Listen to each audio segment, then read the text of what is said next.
Chips അതുപോലെ ബേക്കറിയിലെ ഉൽപ്പന്നങ്ങൾ ഉണ്ടാക്കുന്നതിനുള്ള വിറകടുപ്പാണ് നിങ്ങൾ കണ്ടുകൊണ്ടിരിക്കുന്നത്.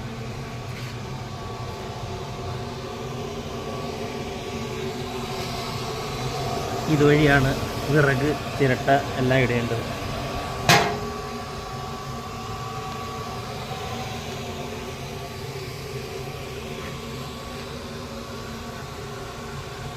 ഇതിപ്പോൾ ചെറിയ പുക കാണുന്നത് ഈ പെയിൻറ്റ് പോകുന്നതിൻ്റെയും വെള്ളം തിളക്കുന്നതിൻ്റെയാണ്.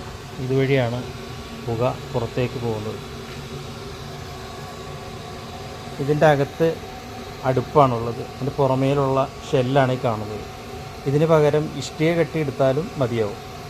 അടുപ്പ് അകത്ത് വെച്ചതിന് ശേഷം പുറത്ത് ഇഷ്ടിക കെട്ടി നമുക്ക് എടുക്കാവുന്നതാണ്.